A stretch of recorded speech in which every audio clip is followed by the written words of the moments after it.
Hello students, चलिए start करते हैं। एक्सरसाइज 7.11 का इंट्रोडक्शन पार्ट इस वीडियो में करेंगे। इस एक्सरसाइज के अंदर क्या है, हमारे पास डेफिनेट इंटीग्रल के क्वेश्चंस दे रखे होंगे और उनको प्रॉपर्टीज का यूज करके हमें क्या करना है, सिंप्लीफाई करना है। अब सबसे पहले हम डिस्कस कर लेते हैं कि वो प्रॉपर्टीज क्या हैं, किन बेसिस पे हम यहाँ पे इंटीग्रेट करेंगे। ठीक है, मेन सी प्रॉपर्टी हम बताएंगे, यहाँ पे डिस्कस करेंगे और क्वेश्चंस के साथ आपको पता भी लग जाएगा कि कौन से क्वेश्चन में कौन सी प्रॉपर्टी का यूज होने वाला है।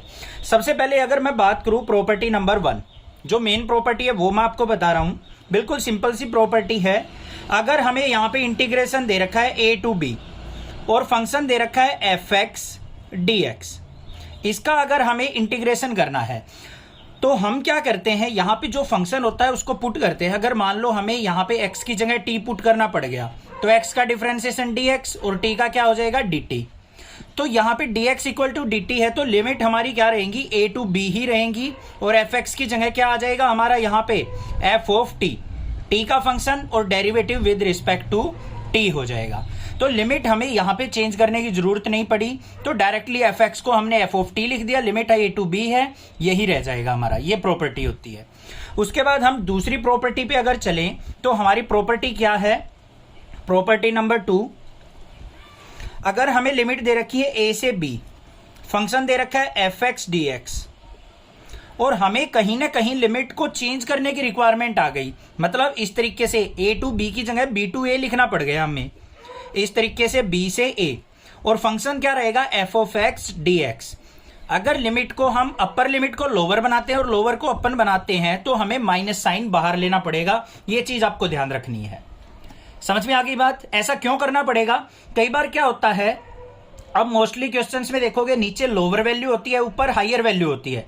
कई बार उल्टा दे दे, नीचे हायर वैल्यू ऊपर लोअर वैल्यू दे दे, तो लोअर में से हायर को सब्ट्रैक्ट करते टाइम नेगेटिव आ जाता है। तो इसीलिए बस यहां पे क्या कर देंगे, अपर माइनस लोअर करेंगे तो यहां पे माइनस साइन बाहर आ जाएगा। नेक्स्ट बात करते हैं प्रॉपर्टी नंबर 3 की। अगर लिमिट हमें दे रखी है a to a, मतलब लोअर लिमिट भी वही है अपर लिमिट भी वही है और फंक्शन दे रखा है fx dx, तो हमेशा इसका आंसर जो आएगा वो 0 आएगा, upper limit minus lower limit करके। ठीक है, डायरेक्टली आंसर हम इसका लिख सकते हैं। और बात करते हैं हम प्रॉपर्टी नंबर 4 की। मॉडुलस के टाइम पे ये प्रॉपर्टी यूज होती है जो अभी बता रहा हूं मैं। मान लो हमें लिमिट दे रखी है a to b, फंक्शन दे रखा है fx dx, ये मॉडुलस अगर फंक्शन मिलेगा उस केसेस में आपको ये प्रॉपर्टी यूज करनी है जो प्रॉपर्टी नंबर 4 में बता रहा हूं। यहां पे क्या होगा, a to b दे रखा है ना, इसके बीच में कोई c वैल्यू लाई करती होगी तो हमारी जो लिमिट जाएगी वो a to c जाएगी और फिर c to b जाएगी। तो इसको हम कैसे ब्रेक करके लिखेंगे, property a to c fx dx फिर प्लस में integration c to b fx dx। बस हमने क्या कर लिया, इस पाथ को डिवाइड कर लिया। जैसे मैं सोनीपत रहता हूं, सोनीपत से मुझे दिल्ली जाना है, ठीक है, बीच में रास्ता पड़ता है, मान लो यहां पे आ गया मुरथल, तो मैंने क्या किया, सोनीपत से डायरेक्ट दिल्ली न जाके सोनीपत से मुरथल चला गया, मुरथल से दिल्ली चला गया, इस तरीके से ब्रेक कर दिया लिमिट को, यही काम किया है। पहुंचा तो मैं सोनीपत से दिल्ली ही हूं ना, ठीक है, इस तरीके से ब्रेक कर दिया। ए से सी पे चले गए, सी से बी पे चले गए, फंक्शन वही रहा हमारा। ये हो गई हमारी प्रॉपर्टी नंबर 4। अब जो मेन प्रॉपर्टी आती हैं 2, उनको ध्यान से देख लेना क्या है, वो मोस्ट इंपॉर्टेंट प्रॉपर्टीज है हमारी। क्या है, पहली प्रॉपर्टी आएगी हमारी ये प्रॉपर्टी नंबर 5, ज्यादातर यूज होगी क्वेश्चंस में।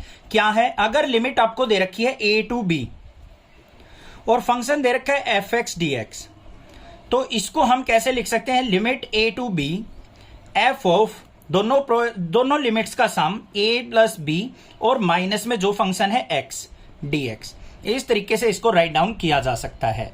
ये समझ में आ गई प्रॉपर्टी, कैसे यूज होगी वो क्वेश्चंस में देखेंगे। प्रॉपर्टी नंबर 6 डिस्कस करते हैं अब।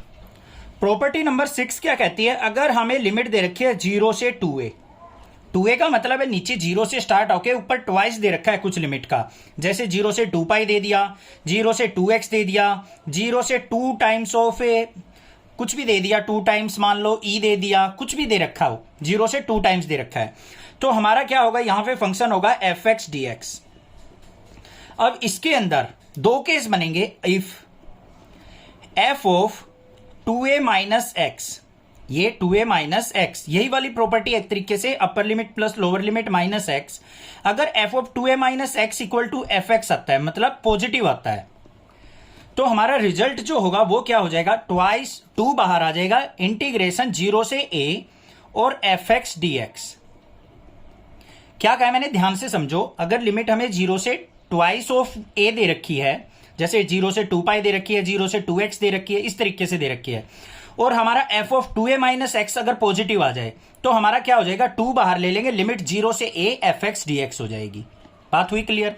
अगर हमारा if f of 2a minus x ये आ जाए नेगेटिव, माइनस एफ एक्स आ जाए, मतलब नेगेटिव हो, तो हमारा सीधा डायरेक्ट आंसर लिख देंगे हम 0।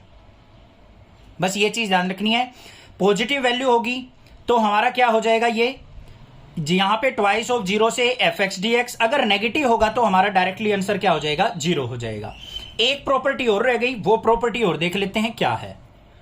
प्रॉपर्टी नंबर 7 क्या कहती है हमारी, अगर हमें लिमिट दे रखी है माइनस a टू a, मतलब नीचे negative limit upper positive limit दे रखी है, और फंक्शन है हमारे पास एफ एक्स डी एक्स, तो ये क्या रिजल्ट देगा हमारा, twice of 0 to a F x D x.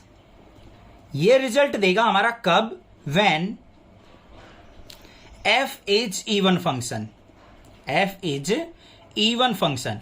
अगर ये इवन फंक्शन होगा, मतलब f ऑफ माइनस एक्स भी हमें क्या दे दे, एफ एक्स दे, पॉजिटिव वैल्यू दे, तो ये हमारा रिजल्ट जो होगा इवन का केस माना जाएगा। और इस केस में हमारा minus a to a limit क्या बन जाएगी, 2 बाहर 0 से a F x D x बन जाएगी। और अगर मान लो हमारा ओड फंक्शन हो तो रिजल्ट क्या देगा, 0 हो जाएगा ये, when f is odd function, f is odd function. Odd function कैसे चेक होगा, अगर हमारा f of minus x equal to minus f x होगा तो ये हमारा नेगेटिव फंक्शन माना जाएगा, ओड फंक्शन माना जाएगा। उस केस में हमारा आंसर क्या हो जाएगा, इसका डायरेक्टली 0 लिख देंगे। बात समझ में आ गई, सारी प्रॉपर्टीज क्लियर हो गई होंगी। किस तरीके से क्वेश्चन में यूज करेंगे वो और देख लेते हैं। तो क्वेश्चन नंबर 1 करते हैं इसके साथ ही। क्वेश्चन नंबर फर्स्ट क्या दे रखा है, by using the properties of definite integral evaluate the integral. हमें क्या कहा है, यहां पे स्पेशली मेंशन किया है कि प्रॉपर्टीज का यूज करके आपको इसको सिंप्लीफाई करना है। अगर ऐसा क्वेश्चन में मेंशन ना हो तो आप इसको डायरेक्टली भी कर सकते हो, बट अगर मेंशन कर दिया तो आपको प्रॉपर्टीज का यूज करके ही इस क्वेश्चन को सिंप्लीफाई करना है। तो देखो कैसे करेंगे। यहां पे हमें क्या दे रखा है, लिमिट 0 से π/2 और cos स्क्वायर x dx ये दे रखा है। जो मैंने प्रॉपर्टी 5 और 6 बताई थी, मोस्ट ऑफ द वही प्रॉपर्टी यूज होंगी बहुत सारे क्वेश्चंस में, तो ध्यान से करना है। सबसे पहले हमें क्या करना है, लेट जो भी आपको इंटीग्रेशन दे रखा है उसको आप कैपिटल I से रिप्रेजेंट कर लो। कर लिया भाई।